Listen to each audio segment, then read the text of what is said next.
Hello everyone, मैं उम्मीद करता हूं कि आपके साइंस की पेपर की प्रिपरेशन बहुत ही अच्छी चल रही होगी। तो आज आपकी प्रिपरेशन को और अच्छा करवाने के लिए आज इसके वीडियो में हम लोग डिस्कस करने वाले हैं class 10th science 50 most important question, जो कि आपके एग्जाम के पॉइंट ऑफ व्यू से बहुत ही ज़्यादा इंपॉर्टेंट है।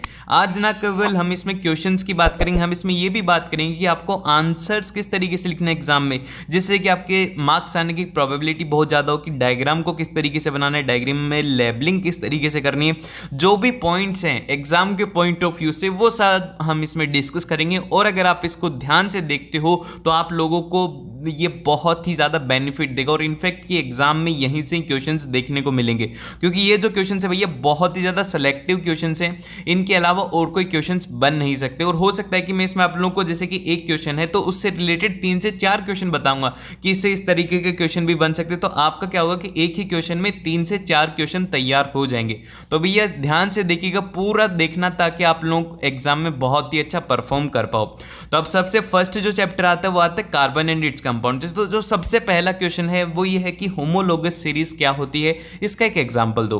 तो देखो, होमोलोगस सीरीज की अगर बात करें तो होमोलोगस सीरीज किस में होती है, ये होती है जहां पर कार्बन और हाइड्रोजन दोनों हो। अब इसमें क्या होता है कि जब कभी भी कार्बन और हाइड्रोजन होते हैं या फिर हाइड्रोकार्बन होता है, तो उसकी सीरीज में क्या हो कि उसमें एक सीरीज है, जैसे कि पहला एलिमेंट है और जो दूसरा एलिमेंट है, सीरीज है, तो क्या होता है कि फर्स्ट एलिमेंट होता है और सेकंड एलिमेंट होता है। अब इनमें क्या हो कि बस CH2 का डिफरेंस हो जाए, बस ये CH2 का डिफरेंस हो गया, तो ये जो सीरीज होगी ये क्या होगी, ये होगी होमोलोगस सीरीज। तो ये सबसे पहली कंडीशन क्या है, सबसे पहली कंडीशन ये है कि ये किसके लिए एप्लीकेबल होती है, ये होती है हाइड्रोकार्बन के लिए, ठीक है, जिसके अंदर कि हाइड्रोजन और कार्बन प्रेजेंट होनी चाहिए। सेकंड कंडीशन क्या है कि जो दोनों मेंबर्स हैं उनके बीच में CH2 का डिफरेंस होना चाहिए। तो यही बात इसमें लिखी गई है। अब इसको लिखना किस तरीके से, इसको इस तरीके से लिखना है कि the sequence of compound with the same functional group which substitutes from hydrogen in a carbon chain is called homologous series. अब उसके बाद में the difference between the formula of any two successive member is CH2। तो जो मैंने बात कही थी कि पहले और दूसरे के बीच में जो डिफरेंस रहता है, वही बात यहां पर लिखा गया है कि the difference between the two successive member is of CH2। Then फिर इसके बाद जो डिफरेंस रहता है वो रहता है 14 एटॉमिक मास यूनिट का। अब अगर इसके एग्जाम्पल की बात करें तो इसका एग्जाम्पल ले लेते हैं, वो लेते हैं फर्स्ट मेंबर ले लेते हैं CH4, जो कि क्या है हमारा मीथेन। अब मीथेन में अगर CH2 ऐड करेंगे तो क्या होगा भैया, एक कार्बन बढ़ जाएगा तो ये हो गया C2, और यहाँ पर 2 हाइड्रोजन बढ़ जाएंगे, हो गया C2H6। अब उसके बाद में आपको क्या करना है, इसके अंदर एक CH2 और जोड़ देंगे। तो आप लोग मेरे को कमेंट सेक्शन में बताओ कि ये कौन सा कंपाउंड बनेगा और इसका नाम क्या होगा। कि जब C2H6 के अंदर जब हम जोड़ेंगे CH2 तो इसमें क्या कौन सा ये कंपाउंड होगा। तो इसी तरीके से सीरीज चलती रहती है, इनफाइनाइट तक चलती रहेगी। तो आप लोगों को बस इतनी सी बात याद रखनी है कि CH2 अगर ऐड होगा तो वो क्या होगी, वो होगी होमोलोगस सीरीज। अब इसके बाद में जो सेकंड क्वेश्चन है, सेकंड क्वेश्चन में कहा गया कि 2 carbon atoms can not be linked to each other by more than 3 covalent bond. Why? अब ऐसा क्यों होता है? अब देखो, इसके पीछे का सबसे पहला जो लॉजिक है वो ये है कि कार्बन है, कार्बन को क्या चाहिए होते हैं भैया, 4 इलेक्ट्रॉन चाहिए होते हैं ताकि इसका इलेक्ट्रॉनिक कॉन्फ़िगरेशन पूरा हो जाए। ये बात हमें पता है।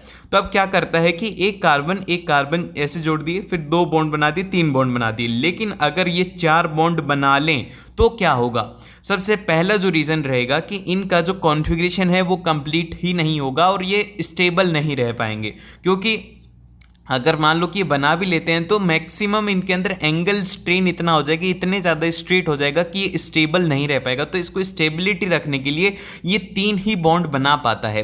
तो ये तो हो गया सबसे पहला रीज़न कि इसकी स्टेबिलिटी नहीं होती, और उसी के साथ में सिंगल बॉन्ड बनाता है और एटम्स के साथ में, ताकि इसको इलेक्ट्रॉन कार्बन से ना लेना पड़े। तो यही बात यहाँ पर लिखी गई, there is in the single bond between the 2 carbon atoms and both share 1 electron. तो दोनों के बीच में अगर एक एटम होता है तो वो एक इलेक्ट्रॉन शेयर करते हैं और यहां पर उनका शेल कंप्लीट हो जाता है। और यहां पर इसीलिए कि उसको 3 एटम्स के साथ में कंबाइन करते हैं, फिर कोई भी 3 अदर एलिमेंट्स के साथ में करना होता है। लेकिन अगर ये एक ही एलिमेंट्स के साथ में करेगा और अगर मोर देन 3 कोवलेंट बॉन्ड बनाएगा तो यहां पर क्या होगा कि इसका शेल कंप्लीट नहीं होगा, और यहां पर जब तक कंप्लीट नहीं होगा तो ये स्टेबल नहीं होगा।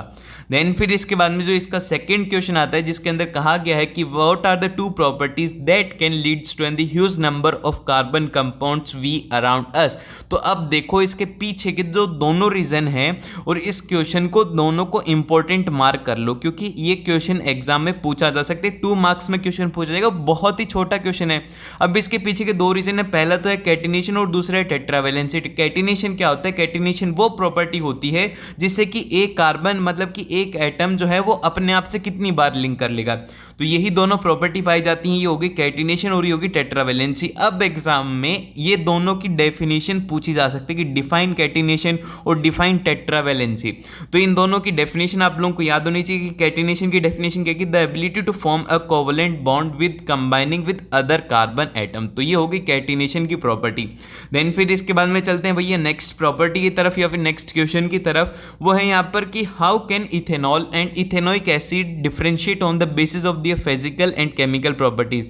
अब ये वाला क्वेश्चन इसलिए इंक्लूड करा है क्योंकि ये वाला क्वेश्चन 2016 में पूछा गया था, फिर उसके बाद में 2017 में पूछा गया था, फिर उसके बाद में 2018 में पूछा गया था। ये क्वेश्चन 3 बार रिपीटेशन में पूछ लिया गया है, तो इसीलिए इस क्वेश्चन को इंक्लूड करा है कि देखिए इसमें कितना आसान क्वेश्चन है, बस 2 लाइनें लिखने और आप लोगों के यहाँ पर 3 मार्क्स कंफर्म हो जाएंगे। कि सबसे पहले बेसिस फिजिकल प्रॉपर्टीज़ के ऊपर, तो फिजिकल प्रॉपर्टीज़ में यहाँ पर मेल्टिंग पॉइंट और बॉइलिंग पॉइंट की बात करेगी। फिर इसके बाद में अगर केमिकल प्रॉपर्टी की बात करें तो इसमें बात करेगी कि सोडियम हाइड्रोजन कार्बोनेट से वो कार्बन डाइऑक्साइड लिबरेट करता है, और अगर यहाँ पर इथेनॉल की बात करें वो यहाँ पर कार्बन डाइऑक्साइड लिबरेट नहीं करता। तो इस तरीके से आप लोगों को इसको डिफ्रेंशिएट करना है। बस आप लोगों को बस ये बताने का पर्पस था कि इस तरीके के क्वेश्चन पूछे जाते हैं। देन फिर इसके बाद में आता है भैया नेक्स्ट क्वेश्चन, वो ये है कि what do you mean by functional group. तो फंक्शनल ग्रुप से हम क्या समझते हैं भैया? फंक्शनल ग्रुप से ये समझते हैं कि फंक्शनल ग्रुप कोई भी एक अगर चेन के अंदर है तो वो उसका रिएक्टिव पार्ट होता है उस कंपाउंड का। तो यही बात हम इसमें लिखेंगे कि functional group is an atom और अ ग्रुप ऑफ एटम और a reactive part of a compound which determines the chemical properties of compound. तो अब देखो कि एक तरफ ये है CH3, अब CH3 के साथ में अगर हम OH लगा देंगे तो ये क्या बन गई? ये बन गई एल्कोहल। लेकिन अगर हम CH3 के साथ में OH को हटा करके अगर लगा देंगे CHO तो ये क्या बन गया? ये बन गया भैया एल्डिहाइड। और अगर हम यहीं पर ही CH3 को हटा करके COOH लगा देंगे तो ये बन गया एसिड। तो अब देखो इनके अंदर सभी की प्रॉपर्टी चेंज हो रही है, अलग अलग है। एल्कोहल की प्रॉपर्टी अलग है, एल्डिहाइड की प्रॉपर्टी अलग है, और यहाँ पर एसिड की प्रॉपर्टी अलग है। लेकिन सभी की जो एक तरीके से CH3 तो सभी में कॉमन है, लेकिन जो इनकी प्रॉपर्टी डिफाइन कर रहा है वो ये कर रहा है, यहाँ पर OH डिफाइन कर रहे हैं, यहाँ पर CHO डिफाइन कर रहे हैं। तो ये क्या होते हैं? ये होते हैं फंक्शनल ग्रुप, जो कि इनकी केमिकल प्रॉपर्टी को डिटरमाइन करते हैं। तो यहाँ पर इसके एग्जांपल दिए हुए हैं कि OH को इससे रिप्रेजेंट किया जाता है एल्कोहल से, और यहाँ पर C डबल बॉन्ड OH को कार्बोक्सिलिक एसिड से रिप्रेजेंट किया जाता है। देन फिर इसके बाद में यहाँ पर आता है कि why the petrol is regarded as an the better fuel than kerosene. अब देखो पेट्रोल भी गाड़ी चलती है, पेट्रोल से भी गाड़ी चलती है और केरोसिन से भी चलती है। आप लोगों ने देखा होगा जो पुराने टाइम के ऑटो हैं वो केरोसिन से चलते हैं क्योंकि दोनों ही फ्यूल हैं। अब आप लोग बोलेंगे कि हमारा जो फ्यूल है यानी पेट्रोल है वो तो है 130 या फिर 120 रुपये लीटर, ठीक है। और अगर बात करें केरोसिन की तो केरोसिन जो है वो है 30 रुपये लीटर। तो हम ऐसा क्यों नहीं करते कि भैया इस पेट्रोल को इतने महंगे को खरीदने की ज़रूरत नहीं, हम तो केरोसिन से ही गाड़ी चला लेंगे, लेकिन इससे नहीं चला सकते। अब इसके पीछे का रीज़न समझो। इसके पीछे का रीजन ये है कि जो केरोसिन होता है ना, केरोसिन के अंदर जो हाइड्रोकार्बन्स होते हैं उनका कंप्लीट कंबशन ही नहीं हो पाता, कार्बन अच्छे से बर्न नहीं हो पाता, और जो अनबर्न कार्बन रहता है वो पीछे स्मोक की फॉर्म में निकलता है। इस तरीके से स्मोक निकलती है। पुराने वाले जो बहुत पुराने ऑटो देखे होंगे अगर आप लोगों ने, तो उसके पीछे से धुआं बहुत निकलता है। तो वो इसी वजह से निकलता है क्योंकि उसके अंदर केरोसिन काम में लेते हैं। जब केरोसिन काम में लेते हैं तो धुआं बहुत ज़्यादा छोड़ते हैं, तो वो होता है कि उसके अंदर अनबर्न कार्बन है। लेकिन अगर वहीं पर ही बात करें कि जो कि पेट्रोल वाली गाड़ियाँ होती हैं उनके अंदर धुआं बहुत कम निकलता है, एक तरीके से दिखता ही नहीं है। वो इसलिए होता है क्योंकि उनके अंदर जो हाइड्रोकार्बन होते हैं वो अच्छे से कंबशन होता है उनका, और उसी के साथ में वो ब्लू फ्लेम के साथ में बर्न होते हैं। इसीलिए वो कोई भी पीछे रेजिड्यू नहीं छोड़ते, कोई भी पीछे गैस एक तरीके से जो विजिबल हो वो नहीं छोड़ते, और ना ही कोई भी हार्मफुल गैसेज होती हैं। इसीलिए हम पेट्रोल को काम में लेते हैं केरोसिन की जगह पर। अब इसके बाद में आता है कि why are the carbon and its compounds are used as an the fuel in most of the cases. अब ऐसा क्यों होता है? अब इसके पीछे का जो रीज़न है वो ये है कि यहाँ पर carbon compounds are used as in the fuel because they burn with clean flame and no smoke, तो इसी वजह से इनको काम में लिया जाता है। ये तो हो गया फर्स्ट रीज़न। देन फिर इसके बाद में है कि दे प्रोड्यूसेस एंड हाईली एक्सोथर्मिक, जब इनको जलाया जाता है, जब इनकी बर्निंग होती है तो क्या होता है कि इनसे बहुत ही ज़्यादा अमाउंट के अंदर एनर्जी निकलती है। और हमारा मेन एम ये रहता है कि जब कभी भी पेट्रोल जलाएं या फिर कोल जलाएं तो हमें एनर्जी मिलनी चाहिए, तो एनर्जी इनसे बहुत ही सफिशिएंट अमाउंट में मिलती है। और जो carbon compounds having the higher maximum ignition temperature होता है और their combustion can be reached and hence the carbon and its compounds are an the great source of fuel. Then फिर इसके बाद में चलते हैं भैया नेक्स्ट की तरफ, जो कि है हमारा नया चैप्टर, वो है पीरियोडिक क्लासिफिकेशन ऑफ एलिमेंट्स। तो देखो इस जो चैप्टर है, इस चैप्टर से क्या क्वेश्चन पूछे जाते हैं, इस चैप्टर से मैक्सिमम जो क्वेश्चन पूछे जाते हैं वो पूछे जाते हैं डायरेक्टली लॉ के ऊपर बेस्ड आएंगे। टू द पॉइंट बात होगी, लॉजिकली बात होगी, पॉइंट्स में भी लिखोगे तो भी फुल मार्क्स मिलेंगे। अब जैसे कि पहला क्वेश्चन है, इसमें कहा गया कि state the modern periodic law of classification of element. तो भैया पीरियोडिक लॉ लिखना है, बस इसमें लॉ लिखेंगे आप। तो सबसे फर्स्ट अगर बात करें मॉडर्न पीरियोडिक लॉ क्या कहता था, ये कहता था कि properties of elements are the periodic function of their atomic number. बस इतनी सी बात याद रखनी है और इसी से ही 3 से 4 क्वेश्चन बन सकते हैं। पहला क्वेश्चन तो ये कि जो मेंडलीफ की पीरियोडिक टेबल थी उसका पीरियोडिक लॉ क्या है, फिर उसके बाद जो डॉबर्नियर ट्रेड था उसका लॉ क्या है, फिर इसी तरीके से जितनी भी टेबल्स थी उनके लॉज आप लोगों से पूछे जा सकते हैं। तो सभी के लॉज आप लोगों को याद होने चाहिए। देन फिर इसके बाद में आता भैया नेक्स्ट क्वेश्चन, जिसके अंदर कहा गया कि list the 2 properties of elements belonging to the first group of the modern periodic table. तो देखो अगर एक प्रॉपर्टी की बात करी जाए ना, तो एक प्रॉपर्टी याद रखने, बहुत ही आसान सी प्रॉपर्टी है, ये एक बार में किसी को भी लगा दी है। वो ये लगानी है कि अगर हम ग्रुप की बात करें तो ग्रुप के अंदर क्या होता है कि उनके अंदर same number of valence electron होते हैं। तो आपको लिख देना है कि जो ग्रुप नंबर 1 है उनके बीच की सिमिलरिटी तो यही है कि उनके पास में एक वैलेंस इलेक्ट्रॉन होता है। तो ये हो गया हमारा एक नंबर का क्वेश्चन। और एक नंबर के क्वेश्चन पूछे जाएंगे साइंस के अंदर, मैक्सिमम क्वेश्चंस पूछे जाते हैं कि क्वेश्चन ए और बी पार्ट करके आपसे इतने छोटे छोटे क्वेश्चंस पूछ लेगा। तो 1 मार्क के क्वेश्चन को इग्नोर मत करना क्योंकि ये एग्जाम में आ सकते हैं। देन फिर इसके बाद आता है भैया नेक्स्ट क्वेश्चन, जिसके अंदर की कहा गया है कि एटॉमिक नंबर ऑफ मैग्नीशियम और एल्यूमिनियम दिया हुआ और आप लोगों को बोला कि राइट द इलेक्ट्रॉनिक कॉन्फ़िगरेशन। तो देखो इलेक्ट्रॉनिक कॉन्फ़िगरेशन लिखने के लिए मैं आप लोग को एक मैजिक नंबर दिखाता हूं जिससे कि आप किसी का भी लिख सकते हो। तो आपको मैजिक नंबर में ये याद रखना है, मैजिक नंबर इतना सही है कि आपको 2, 8 और 8 याद रखना है। एग्जाम में बस इतना ही आएगा, इससे ज़्यादा नहीं आएगा। तो इससे ज़्यादा का मैं बता भी नहीं रहा, आपको बस इतना से याद रखना है 2, 8, 8। अगर बोल दिया जाए कि आप लोगों को लिखना है कि 10 का इलेक्ट्रॉनिक कॉन्फ़िगरेशन क्या होगा, तो इसी तरीके से आपको लिखना है कि पहले 2 हो गए, फिर इसके बाद में 8 हो गए और दोनों को जोड़ देना कि ये हो गए 18, मतलब कि ये हो गए 10। ठीक है, ये हो गया यहाँ पर काम खत्म। फिर इसी तरीके से अगर इलेक्ट्रॉनिक 12 का लिखना है तो 12 का लिखा करेंगे, 2 लिखेंगे, फिर इसके बाद में 8 लिखेंगे। ये 2, 8 ही लिखना है, इसके अलावा कुछ भी नहीं लिखना। फिर इसके बाद में कि 12 करने के लिए कितने की रिक्वायरमेंट हो रहे, 2 की रिक्वायरमेंट हो रहे, तो इन सभी को जोड़ने पर क्या आ जाएगा, आ जाएगा 12। तो इस तरीके से आपको इनका कॉन्फ़िगरेशन लिखना है। अभी वही बात इसमें लिखी गई है तो इसको आराम से देख लीजिएगा। देन फिर इसके बाद में चलते हैं भैया नेक्स्ट क्वेश्चन की तरफ, जिसके अंदर है एक फॉर्मूला। जो फॉर्मूला आप लोगों को याद होना चाहिए वो फॉर्मूला ये है कि जो मास नंबर होता है, मैं इसको MN से डिनोट कर रहा हूँ, mass number is equal to रहता है atomic number plus of number of neutrons, कि नंबर ऑफ न्यूट्रॉन्स उसमें कितने हैं। ठीक है, ये इसके ऊपर ये वाला फॉर्मूला इसी के ऊपर ही बेस्ड ये क्वेश्चन है। इसमें कहा गया कि आप लोगों को मास नंबर गिवन है 35 और नंबर ऑफ न्यूट्रॉन्स गिवन है 18। तो यहाँ से आप आसानी से एटॉमिक नंबर निकाल सकते हो, सब्ट्रैक्ट करके वो एटॉमिक नंबर आ गया। अब उसके बाद में हम इसका इलेक्ट्रॉनिक कॉन्फ़िगरेशन लिखेंगे, 17 का इलेक्ट्रॉनिक कॉन्फ़िगरेशन लिखेंगे। हमारे मैजिक नंबर लिख देते हैं 2, 8 और 8। अब इसके बाद में कॉन्फ़िगरेशन लिखेंगे तो सबसे पहले 2 और 8, तो इनका तो हो गया 10। अब कितने और चाहिए भैया, 7 और चाहिए, तो 7 इसमें यहाँ पर आ गए। तो ये हो गया इसका पूरा इलेक्ट्रॉनिक कॉन्फ़िगरेशन। बहुत ही आसान है इसको करना। अब उसके बाद में यहाँ पर आपको लिखना है कि इसका ग्रुप नंबर क्या होगा। तो देखो ग्रुप नंबर की बहुत ही आसान सी ट्रिक बताता हूँ, वो ये है कि आप लोगों को जितने भी ग्रुप नंबर हैं, जैसे कि जो आउटर मोस्ट शेल के अंदर जितने भी इलेक्ट्रॉन्स हैं उसके बराबर कर देना है। बस ग्रुप नंबर बिना आंखें बंद करके उसके बराबर कर देना है। जब तक 1 और 2 आउटर मोस्ट शेल के अंदर बस 2 इलेक्ट्रॉन है तो ग्रुप नंबर 2 रहेगा, लेकिन अगर 3, 4, 5 या फिर 2 से ज़्यादा इलेक्ट्रॉन है तो उनमें आपको बस 10 ऐड कर देना है।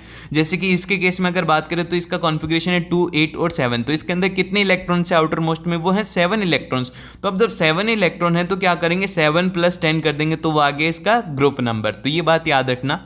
अब अगर पीरियड की बात करें, पीरियड क्या होता है, तो अगर पीरियड जो होता है वो होता है कि इसमें कितने नंबर ऑफ शेल्स हैं। अगर हम बात करें पीरियड की, तो पीरियड जो होता है वो होता है नंबर ऑफ शेल्स, ठीक है। ये बात याद रखना कि नंबर ऑफ शेल्स जो होते हैं वो होते हैं पीरियड। तो अब यहाँ पर कितने नंबर ऑफ शेल हैं, वो है यहाँ पर 2, 8 और 7। तो यहाँ पर 3 नंबर ऑफ शेल हैं, तो इसका जो पीरियड रहेगा वो रहेगा यहाँ पर 3rd पीरियड है। देन फिर इसके बाद में आता है कि वैलेंसी किस तरीके से निकालेंगे। देखो इसी क्वेश्चन के अंदर ये 3 मार्क्स का क्वेश्चन बन सकता है, बहुत ही छोटा सा क्वेश्चन है, इतने से में 3 नंबर मिल जाएंगे, तो इसको ध्यान से देखना। अब इसमें अगर वैलेंसी की बात करें तो वैलेंसी क्या होगी भैया, वैलेंसी वो रहेगी कि कितने उसमें बाकी थे। जैसे कि हमारे मैजिक नंबर में था 2, 8 और 8, तो आपको लास्ट वाले के अंदर देखना है कि 8 आने हैं, लेकिन यहाँ पर तो बस 7 ही हैं, तो आपको क्या करना है कि 8 में से 7 को सब्ट्रैक्ट कर देना है, तो यहाँ से आ जाएगा, वो आ जाएगा 1 आ गया इसकी वैलेंसी। देन फिर इसके बाद में चलते हैं भैया नेक्स्ट क्वेश्चन की तरफ, जो कि यहाँ पर एक इलेक्ट्रॉनिक कॉन्फ़िगरेशन दिया हुआ है आपको एलिमेंट का 2, 8 और 3, और उसका एटॉमिक नंबर निकालना है आप लोगों को, यहाँ पर कौन से ग्रुप को बिलोंग करता है और कौन से पीरियड को बिलोंग करता है। तो ये बात मैंने सिखाई थी यार, अब मेरे नाक मत कटवा देना, तुम खुद से सॉल्व करो और मेरे को इसका आंसर कमेंट सेक्शन में बताओ। देखो मैंने बहुत ही अच्छे से समझाया कि ग्रुप नंबर निकालने के लिए क्या करना है, और फिर उसी तरीके से हमें उसका निकालने के लिए कि ग्रुप नंबर निकालना है तो क्या करना है, उसी के साथ में पीरियड निकालना है तो क्या करना है। आप लोग मेरे को कमेंट सेक्शन में इसका आंसर जरूर से बताओ कि क्या इसका आंसर रहेगा। मैं हर एक स्टूडेंट से चाहता हूँ, तो आप लोग इसका आंसर बताइए। देन फिर इसके बाद में चलते हैं भैया नेक्स्ट क्वेश्चन की तरफ, जो कि आता है हमारे यहाँ पर, what is the common in the elements belonging to the same period of the periodic table. तो यहाँ पर क्या कॉमन रहता है एक पीरियोडिक टेबल में एक ही पीरियड में बिलोंग करने के लिए। तो सबसे पहली बात जो मैंने आपको बताई थी कि उसके अंदर नंबर ऑफ जो शेल्स हैं, नंबर ऑफ शेल जो हैं वो सेम रहते हैं। तो अब नंबर ऑफ शेल कैसे सेम रहेंगे, वही सेम रहते हैं, और उसके अलावा कुछ भी सेम नहीं रहता। ग्रुप के अंदर क्या रहती है, वैलेंसी सेम रहती है, और नंबर ऑफ जो इलेक्ट्रॉन्स हैं आउटर मोस्ट के अंदर वो सेम रहते हैं। तो यही बात इसमें लिखी हुई है, इसको ध्यान से पढ़ लेना। अब इसका जो सेकंड पार्ट है वो ये है कि क्लोरीन और जो ब्रोमीन है इनको सेम ग्रुप में क्यों रखा जाता है। तो अब इसलिए लिखा जाता है, जब हम इनका कॉन्फ़िगरेशन लिखेंगे तो वो इस तरीके से आएगा, पहले वाले का आएगा 2, 8, 7, और जो सेकंड वाला है उसका आएगा 2, 8, 18 और 7। तो अब इसका कॉन्फ़िगरेशन के अंदर देखो कि आउटर मोस्ट के अंदर दोनों में 7-7 इलेक्ट्रॉन है। तो ग्रुप में क्या होता है कि आउटर मोस्ट जो शेल होता है उसके अंदर नंबर ऑफ इलेक्ट्रॉन सेम होते हैं, तो दोनों के अंदर नंबर ऑफ इलेक्ट्रॉन सेम है, तो इसीलिए सेम ग्रुप को बिलोंग करते हैं। देन फिर इसके बाद में आता है भैया नेक्स्ट क्वेश्चन, जिसके अंदर की कहा गया कि how would you calculate the possible valency from the electronic configuration of its atom. तो अब ये किस तरीके से कैलकुलेट करेंगे, तो इसमें क्या लिखा गया हम भी पढ़ लेते हैं अब की बार। अब इसमें बोला गया कि the valency of atom is determined by the number of valence electron present in the atom of the element and the electronic configuration gives the number of valence electron in its atom and the number of valence electron decides the number of electron loss और gain by atom to the element achieve the nearest noble gas configuration and gives the nearest valency of element। तो देखो इसमें कहने की बात इतनी सी है कि जो हमारे एलिमेंट्स हैं सभी को क्या चाहिए भैया, मुक्ति चाहिए। तो मुक्ति कहाँ पर मिलती है, वो मिलती है इनर्ट गैस के कॉन्फ़िगरेशन में। तो सभी को चाहिए inert gas, inert gas, inert gas. तो अब इसमें ये डिपेंड करता है कि उसको एक इलेक्ट्रॉन चाहिए या फिर देना है। तो आपको ये बात याद रखना है 2, 8 ये सभी इसी कॉन्फ़िगरेशन पर पहुंचना चाहते हैं। जैसे कि अगर क्लोरीन की बात करें, क्लोरीन का भी अभी एग्जांपल आया था 2, 8 और 7, तो इसका जो नेक्स्ट वाला है वो है 8, तो इसको इस वाले के ऊपर पहुंचना है 2, 8, 8 के ऊपर, ताकि ये स्टेबल हो जाए। तो ये क्या करेगी कि ये एक इलेक्ट्रॉन ले लेगी बाहर से। अगर एक इलेक्ट्रॉन लेगी बाहर से तो इसके पास में 8 हो जाएंगे। तो ये एक इलेक्ट्रॉन जो ले रही है वो हो जाएगी इसकी वैलेंसी। और अगर वहीं पर ही मान लो कि अगर हम बात करें सोडियम की, तो सोडियम का होता है वो होता है 11, और उसके कॉन्फ़िगरेशन होता है वो होता है 2, 8 और 1। तो इसको क्या करना है, कॉन्फ़िगरेशन अचीव करने के लिए 2, 8 इसके ज़्यादा पास में, तो ये क्या करेगा कि एक इलेक्ट्रॉन देना पसंद करेगा। तो ये एक इलेक्ट्रॉन दे देगा, ना कि ये 7 इलेक्ट्रॉन लेना पसंद करेगा। 7 इलेक्ट्रॉन लेगा नहीं, ये क्या करेगा, एक इलेक्ट्रॉन दे देगा। तो इससे क्या होगा कि इसकी जो वैलेंसी हो जाएगी वो हो जाएगी 1। तो आपको इतनी सी बात याद रखनी कि वो कितने एलिमेंट के कितने इलेक्ट्रॉन दे सकता है और वो कितने इलेक्ट्रॉन ले सकता है अपना नोबल गैस कॉन्फ़िगरेशन अचीव करने के लिए। देन फिर इसके बाद में आता है नेक्स्ट क्वेश्चन, जिसके अंदर कि आप लोगों को कहा गया कि हाउ वुड वैलेंसी वेरी, तो जब हम डाउन द ग्रुप जाते हैं तो किस तरीके से वेरी करती है और लेफ्ट टू राइट जाते हैं तो किस तरीके से वेरी करती है। तो अगर बात करें कि वैलेंसी ऑफ जो एटम होती है वो सेम रहती है ग्रुप के अंदर, क्योंकि नंबर ऑफ इलेक्ट्रॉन्स जो है आउटर मोस्ट में वो सेम रहेंगे, तो क्या रहेगी, नंबर ऑफ वैलेंसी भी सेम रहेगी। देन फिर इसका जो सेकंड पार्ट है कि इसमें लेफ्ट टू राइट जब जाते हैं तो जो वैलेंसी होती है वो होती है इंक्रीज होती है 1 से लेकर के 4 तक, फिर उसके बाद में डिक्रीज होती है, क्योंकि जो नोबल गैस की वैलेंसी होती है वो होती है 0। तो ये ज़रूर से याद रखना, ये वाला जो पॉइंट है ये वाला थोड़ा इंपॉर्टेंट है, इसको याद रखिएगा। देन फिर इसके बाद में हमारी केमिस्ट्री यहाँ पर कंप्लीट होती है। अब उसके बाद में आती है इलेक्ट्रिसिटी। इलेक्ट्रिसिटी चैप्टर से न्यूमेरिकल्स ज़्यादातर पूछे जाते हैं, तो न्यूमेरिकल्स की आज हम लोग प्रैक्टिस करेंगे। तो अब फर्स्ट न्यूमेरिकल ये है कि आपको 3 गिवन फिगर हैं 1 2 3 और इनकी अलग अलग कॉन्फ़िगरेशन गिवन है और आप लोगों से पूछा गया है कि कौन से वाले की सबसे ज़्यादा रेजिस्टेंस होगी। तो रेजिस्टेंस निकालने का सबसे पहले फॉर्मूला याद होना चाहिए, जो कि होता है R is equal to rho L by A. ठीक है, ये तो फर्स्ट वाले के लिए है कि R की वैल्यू हो जाएगी रो एल बाय ए। अब करते हैं सेकंड वाले के लिए कैलकुलेट। तो यहाँ पर R इज इक्वल टू रो की वैल्यू इसमें कांस्टेंट है, तो यहाँ पर ये रो का रो हो गया। अब लेंथ क्या होगी, वो होगी 12, तो इसको लिख देंगे 12, और जो एरिया है वो क्या हो गया, वो हो गया a/2। तो यहाँ पे अब हम इसे लिख सकते हैं कि r की जो वैल्यू थी, मतलब इसको क्या लिख देते हैं r2, और यहाँ पर r की जो वैल्यू थी वो थी रो l बाय ए। तो हम अगर इसको कॉमन ले ले रो l और a को, तो यहाँ पे ये क्या बचेगा, ये बचेगा 4r बचेगा, क्योंकि r is equal to rho l by A है। तो r2 की वैल्यू यहाँ से कितनी आ जाएगी, r2 की वैल्यू आ गई, वो आ गई 4r। अब इसी तरीके से हम कैलकुलेट करेंगे R3 की वैल्यू। तो R3 की वैल्यू के लिए क्या करेंगे भैया, रो L बाय ए, और यहाँ पर लेंथ की जब वैल्यू रखेंगे तो वो क्या हो जाएगी, वो हो जाएगी L/2, और एरिया की वैल्यू रखेंगे तो वो क्या हो जाएगी, वो हो जाएगी 2a। तो यहाँ से जो वैल्यू आएगी वो आएगी R/4 आएगी इसकी वैल्यू। तो जो सबसे ज़्यादा रेजिस्टेंस रहेगा वो रहेगा फिगर नंबर सेकेंड का, और सबसे कम जो है वो रहेगा यहाँ पर फिगर नंबर थर्ड का। देन फिर चलते हैं हम नेक्स्ट क्वेश्चन की तरफ, जो कि आता है हमारे पास में एक और क्वेश्चन है, पावर बेस्ड क्वेश्चन है। इसको किस तरीके से करेंगे, तो इसमें बोला गया कि एक इलेक्ट्रिक बल्ब है जिसका रेजिस्टेंस 200 ओम है और वो करंट लेता है 1 एम्पियर का। तो आप लोग को बताना है कि पावर कितनी होगी। तो पावर वाला फॉर्मूला लगा देंगे P is equal to V I वाला। ठीक है, P is equal to V I वाला लगा देंगे, या फिर हम इसमें लगाएंगे P is equal to I square R, क्योंकि देखो इसमें रेजिस्टेंस गिवन है और आप लोगों को क्या गिवन है, करंट भी गिवन है। तो दोनों से हम इसकी वैल्यू निकालेंगे कि पावर कितनी आ गई, वो आ गई 200 वोल्ट। अब इसमें बोला गया है कि आप लोगों को सेम पोटेंशियल डिफरेंस है, अब निकालो कि energy in kilowatt for 5 hours. तो भैया एनर्जी का फॉर्मूला क्या रहता है, एनर्जी इज इक्वल टू रहती है पावर इनटू टाइम। तो क्या करा भैया, पावर अभी अभी यहाँ पर निकाली थी 200 वोट, और 200 को क्या करेंगे हम 5 से मल्टीप्लाई कर देंगे। तो यहाँ से जो वैल्यू आएगी वो आएगी वोट आवर में आएगी, याद रखना वोट आवर में। और जो एनर्जी की यूनिट होती है वो होती है किलो वाट आवर में। तो क्या आएगी, यहाँ से जो यूनिट आएगी 1000 वोट आवर, तो उसको 1000 से डिवाइड कर देना, फिर वो किस में कन्वर्ट हो जाएगी, वो हो जाएगी किलो वाट आवर में। देन फिर आते हैं नेक्स्ट क्वेश्चन की तरफ, जो कि है हमारे यहाँ पर, उसमें कहा गया है कि एक रेजिस्टेंस है जिसकी लेंथ 1 मीटर लॉन्ग वायर है। तो ये कुछ ज़्यादा नहीं हो गया, 1 मीटर लॉन्ग कॉपर वायर जिसकी रेडियस दिया हुआ है 1 मिलीमीटर और रेजिस्टिविटी गिवन है 1.72 इंटू 10⁻⁸ ओम मीटर। तो आपको रेजिस्टेंस कैलकुलेट करना है। तो रेजिस्टेंस वाला फॉर्मूले के ऊपर बेस्ड क्वेश्चन है ये, बता रहा हूँ ये CBSE का ऑफिशियल में क्वेश्चन आया था, ये 2 नंबर का क्वेश्चन था ये वाला। अब इसमें करना क्या था, बस सिंपल सी R is equal to rho L by A रख के वैल्यू पुट करनी थी और सॉल्व करना था। इस बात के 2 नंबर थे। पेपर इतना ही आसान आएगा, बस टफ कौन बनाते, टफ बनाते हो आप लोग, उसके अंदर उसके क्वेश्चंस के फॉर्मूला भूल जाते हो। फॉर्मूला तो याद रखो पूरे, हर एक फॉर्मूला याद होना चाहिए आपको फिजिक्स के अंदर, जब जाकर के अच्छे से कर लो कि सारे न्यूमेरिकल बहुत ही आसान आएंगे, फॉर्मूला बेस्ड न्यूमेरिकल्स आएंगे। अब जो सेकंड पार्ट है वो तो बहुत ही ज़्यादा आसान है। ये दोनों जो पार्ट हैं इनको मिला करके 5 नंबर का पूछा था। ये ऊपर वाला 2 नंबर का था, नीचे वाला 3 नंबर का था, 5 नंबर का क्वेश्चन पूछा गया था। 5 नंबर लायक नहीं है ये क्वेश्चन, 1 नंबर लायक क्वेश्चन नहीं है, ये बताओ।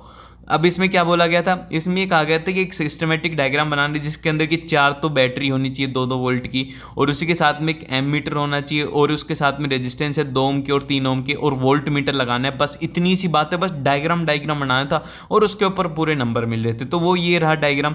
अब इसमें गलती क्या होती है, गलती ये होती है कि हम जो एम मीटर होता है और वोल्ट मीटर के कनेक्शन में कन्फ्यूज हो जाते हैं। तो एम मीटर के कनेक्शन को याद रखना कि एम मीटर जो होता है वो सीरीज में लगता है। किस में लगता है, एम मीटर हमेशा लगेगा सीरीज सीरीज में। और अगर वोल्ट मीटर की बात करें तो ये हमेशा लगता है पैरेलल में, ठीक है। वोल्ट मीटर हमेशा लगेगा जो कि हमारा सर्किट है उसके पैरेलल में, और ये लगेगा हमेशा सीरीज में, ठीक है।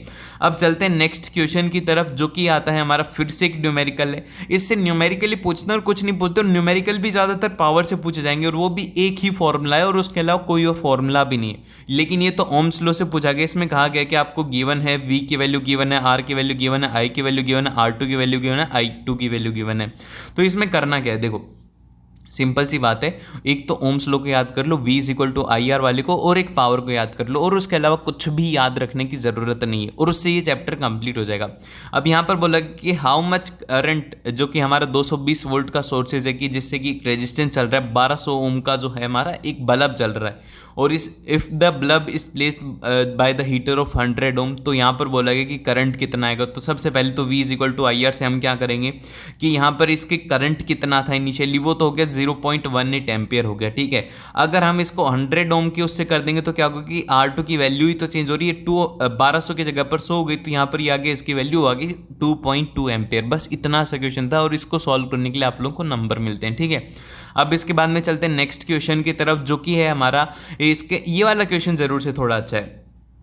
ये वाला क्वेश्चन थोड़ा लेंथी क्वेश्चन था, ये 5 मार्क्स में पूछा जाता था, पहले पूछा गया था एक बार, तो इसको ध्यान से देखना कि इसके अंदर बोला गया कि the two identical wires, one of nichrome है और अदर जो वायर है वो है कॉपर का, उसको कनेक्ट करा जाता है सीरीज में करंट के साथ में, और करंट जब पास करा जाता है तो ये करा जाता है कि चेंज जो टेम्परेचर में होता है ना, वो अलग अलग होता है। अब ये कौन सा लॉ इसके लिए जस्टिफाई होता है, तो इसको किस तरीके से करेंगे, तो देखो सबसे पहले बात करी जाए निक्रोम की और कॉपर की, तो जो निक्रोम का रेजिस्टेंस होता है वो काफ़ी ज़्यादा हाई होता है। तो क्या होगा कि जब इसमें करंट दोनों में फ्लो होगा तो जो निक्रोम वाला वायर है वो काफ़ी ज़्यादा हीट हो जाएगा, क्योंकि रेजिस्टेंस ज़्यादा होगा। तो according to Joule's heating law, heat is directly proportional to किसके, रेजिस्टेंस के। तो इसी वजह से क्या होगा कि जो नाइक्रोम है उसका रेजिस्टेंस ज़्यादा है, तो वो क्या होगा, हीट ज़्यादा होगा। और अगर बात करें कॉपर के वायर की, तो उसका रेजिस्टेंस कम है, तो वो हीट कम होगा। यही बात है, इसमें ये सब कुछ लिखा हुआ है, तो इसको ध्यान से पढ़ लेना। मैं तो आप लोगों को बस एक्सप्लेन कर रहा हूँ, और पढ़ने की काम आपका है। PDF का लिंक आपको डिस्क्रिप्शन में मिल जाएगा, आराम से इसको पढ़ लेना।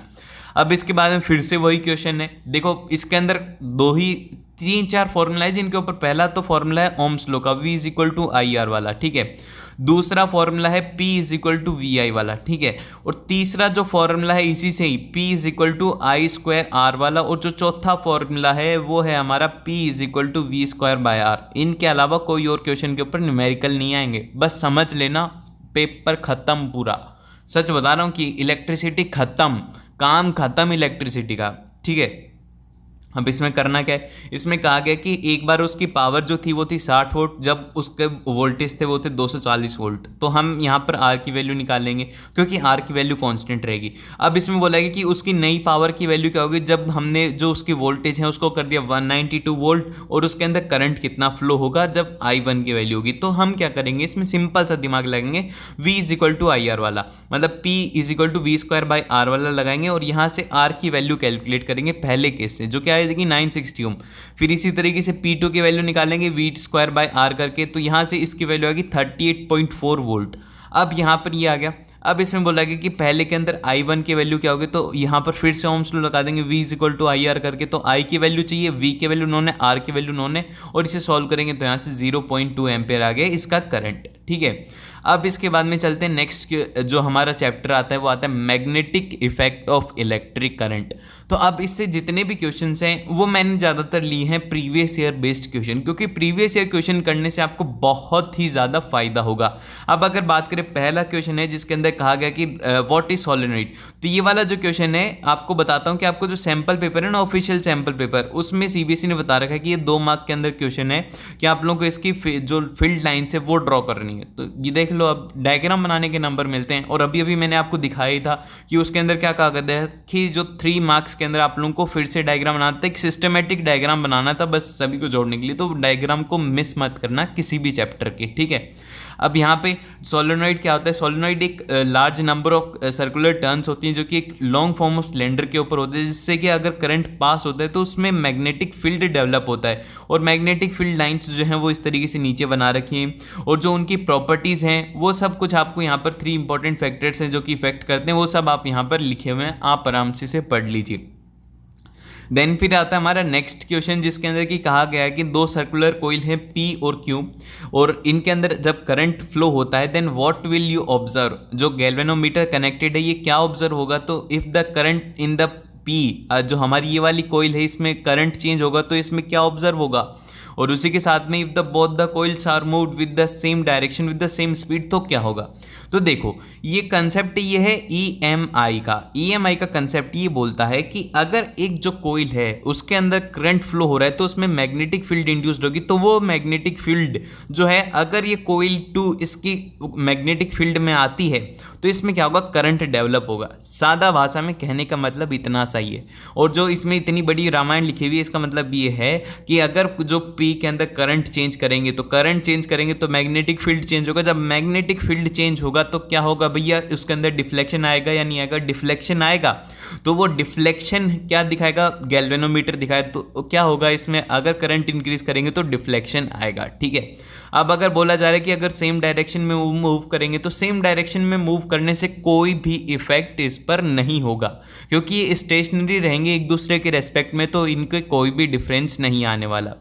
देन फिर इसके बाद आते हैं भैया हमारे नेक्स्ट क्वेश्चन, जिसकी है हमारा एक्टिविटी वाले क्वेश्चन है। देखो ये एक्टिविटी वाले जितने भी क्वेश्चन हैं, जितनी भी एक्टिविटी हैं, इन सभी को एक बार जरूर से देख लेना, क्योंकि देखो ये क्वेश्चन कितनी बार पूछा गया, 2010 में पूछा गया, 2012 में पूछा गया, 2014 में पूछा गया, 2016 में पूछा गया और 2022 में भी पूछा गया। मैं अगले साल ये बोलूँगा कि 2022 में एक एक्टिविटी वाला क्वेश्चन आया था और बच्चे छोड़ करके गए थे, तो आप लोगों को छोड़ना नहीं है, इस क्वेश्चन की एक्टिविटी को देख लेना। ये वाली एक्टिविटी सिंपल लैंग्वेज के अंदर है, इसको अगर रखना चाहो तो इसको रट लो, अदरवाइज NCERT वाली रट लो।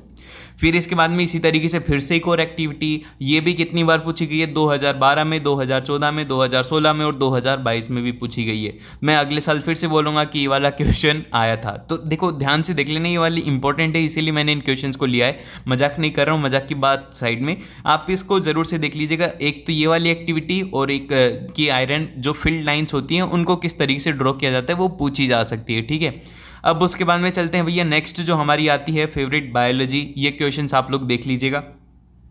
अब देखो बायोलॉजी के जो क्वेश्चंस हैं, अब इनमें यार मैं आप लोगों को बताऊं तो बायोलॉजी जो था मेरी बिल्कुल भी फेवरेट नहीं थी और मेरे को बिल्कुल भी अच्छी भी नहीं लगती थी। तो आप लोगों को भी अच्छी नहीं लगती होगी, पर आप लोगों को पढ़नी पड़ेगी। मैंने तो अच्छे से कर लिया था, मैं फिर भी इसके अंदर सभी के अंदर मिला करके 95+ ले आया था, तो मेरी इतनी भी ख़राब नहीं थी। मैं 95+ आ गए थे मेरे सभी में मिला करके 95%। तो आप लोगों को इतने लाने हैं ना, तो अच्छे से बायोलॉजी को भी पढ़ो। तो मैं बता तो सकता हूँ इसमें क्या क्या आप लोगों को पढ़ना है। देखो बायोलॉजी के अंदर जो सबसे इंपॉर्टेंट बात रहेगा ना, वो रहेगा आपका डायग्राम। तो डायग्राम को है ना डायग्राम मत बना करके आना, डायग्राम को डायग्राम बना करके आना। हर एक चीज़ को ध्यान से उसमें मेंशन करना, हर एक चीज़ को उसमें लिखना। अब जैसे कि डायग्राम के लिए मैंने यहाँ पे इसमें एक डायग्राम इंक्लूड कर रखा है। वो डायग्राम ये है, देखो कि किस तरीके से एंथर होता है, फिर यहाँ पर स्टाइल क्या होता है, स्टीमा क्या होता है, ओवरी क्या होती है। इस तरीके से आप लोगों को मेंशन करना है, एग्जाम में पेंसिल से ड्रॉ करना है। इसे क्या करना है भैया, पेंसिल से ड्रॉ करेंगे तो हमें एग्जाम में मार्क्स बहुत ही अच्छे मिलेंगे। ठीक है, तो इनको आपको मिस नहीं करना। और यहाँ पर जितने भी डिफरेंशिएट वाले क्वेश्चन है सभी को देख लेना। मैंने बहुत ही अच्छे से PDF बना रखी है। अब मैं एक्सप्लेन करूँगा तो बहुत ही ज़्यादा लंबी हो जाएगी, तो आप लोग एक काम करना कि इसकी PDF को जा करके डिस्क्रिप्शन में लिंक है, वहाँ से जा करके इसको एक्सेस कर लेना और वहाँ से इसको देख लेना। और अगर आप लोगों को अच्छा लगा हो तो भैया लाइक कर देना, और बहुत ही अच्छा लगा हो तो अपने दोस्तों के साथ भी शेयर कर देना। और जो लाल वाला सब्सक्राइब वाला बटन है वो दबा लेना, ताकि आगे आने वाली वीडियोस की हर एक के बारे में पता लग जाए, क्योंकि वन शॉट रिवीजन हम हर एक चैप्टर से पहले करते हैं, तो उसका आप लोगों को लिंक नहीं मिलेगा, ना ही आप लोगों को उसका फ़ायदा मिलेगा। तो हर एक वीडियो का फ़ायदा मिले आप लोगों को, तो उसके लिए सब्सक्राइब का बटन आप लोगों के लिए, मेरे लिए नहीं है वो, तो आप लोग उसे दबा दीजिएगा और लाइक वाला भी दबा देना। और मिलते हैं नेक्स्ट वीडियो के अंदर। Best of luck for science का एग्जाम, बहुत ही अच्छे से एग्जाम करके आना।